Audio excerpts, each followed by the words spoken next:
Delhi NCR में भूकंप के झटके महसूस किए गए। तो ये बड़ी जानकारी इस वक्त की आपको बता दें कि भूकंप के झटकों से दिल्ली एनसीआर हिला। ये भूकंप लगभग सुबह 5:30 बजे आया। 5:36 में ये भूकंप के झटके दिल्ली में महसूस किए गए। तो ये बड़ी जानकारी। रिक्टर स्केल पर इसकी तीव्रता जो मापी गई वो 4 रही। आपको बताते चले कि नई दिल्ली भूकंप का केंद्र था। ये बड़ी जानकारी सामने आ रही है। आपको बता दें कि जमीन से 5 किलोमीटर भूकंप का केंद्र मापा गया। तो साथ ही घरों से लोग बाहर भी निकले। तो सुबह 5:36 में भूकंप महसूस किया गया। पुलिस ने फिलहाल हेल्पलाइन नंबर भी जारी कर दिया है। तो ये बड़ी जानकारी इस वक्त की। मदद के लिए 112 नंबर डायल करने के लिए पुलिस ने कहा है। तो आपको बताते चले कि आशा है सब सुरक्षित होंगे। आतिशी ने ट्वीट कर लोगों के लिए अपील की, बोला। इसके अलावा गिरिराज सिंह ने भी ट्वीट किया, ये भूकंप काफी डरावना रहा। दिल्ली एनसीआर के भूकंप के तेज झटके दिल्ली एनसीआर में महसूस किए गए। भूकंप के झटकों से दिल्ली एनसीआर हिला। तो ये बड़ी जानकारी सामने आ रही है।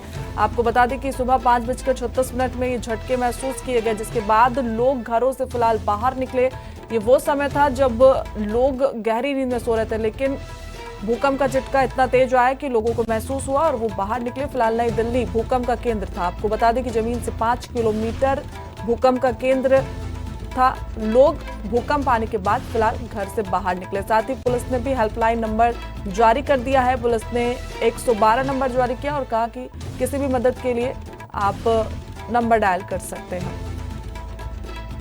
इसी के अलावा आतिशी ने एक ट्वीट किया और लिखा कि आशा है कि सभी लोग सुरक्षित होंगे। और साथ ही गिरिराज सिंह ने भी ट्वीट किया, ये भूकंप काफी डरावना था। तो ये बड़ी जानकारी सामने आ रही है। तो ज्यादा जानकारी के साथ हमारे संवाददाता दिल्ली से राजीव तिवारी हमारे साथ जुड़ गए हैं। राजीव, देखिए, सुबह का समय था जब ये भूकंप आया। उस समय ज्यादातर लोग सो रहे होते हैं, लेकिन जो रिक्टर स्केल पर इसकी तीव्रता मापी गई वो 4 थी। लेकिन जो झटके वहां पर महसूस की वो बेहद खतरनाक बताए जा रहे हैं।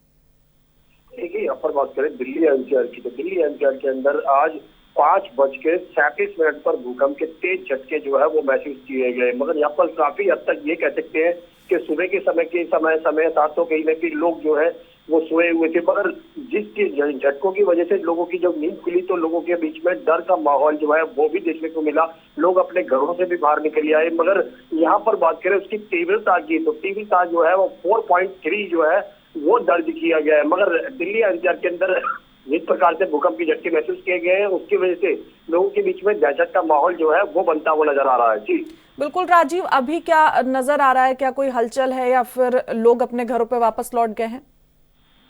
देखिए, यहाँ पर बात करें जिस तरीके से भूकंप के झटके महसूस किए गए हैं, तो उससे कहीं ना कहीं लोग जो है वो डरे हुए हैं। मगर यहाँ पर बात करें सुबह के समय यानी 5:37 पर जब भूकंप के झटके महसूस हुए हैं, तो लोग जब उस समय ज्यादातर सोए हुए होते हैं। मगर जो लोग सुबह जल्दी उठते हैं उन लोगों को कहीं ना कहीं वो घरों से बाहर निकले और लगातार कहीं ना कहीं ये कोशिश की गई कि अपने आप को सुरक्षित रखा जाए। मगर क्योंकि भूकंप में झटके जो है वो काफी तेज बताए गए थे, जिसकी वजह से कहीं ना कहीं लोगों के बीच में डर का माहौल है। और जो उसकी तीव्रता बताए तो कहीं ना कहीं 4.3 जो है वो दर्ज की गई। आप देखना होगा क्या वाकई में ही दिल्ली एनसीआर के अंदर इस तरीके के और भी झटके महसूस हो सकते हैं, या फिर लोगों के बीच में जो सुबह के समय जो भूकंप के झटके को वैसे डर बना हुआ है वो किस तरीके से देखने को मिल सकता है। जी ठीक है राजीव, तमाम जानकारी के साथ जुड़ने के लिए आपका बहुत बहुत शुक्रिया।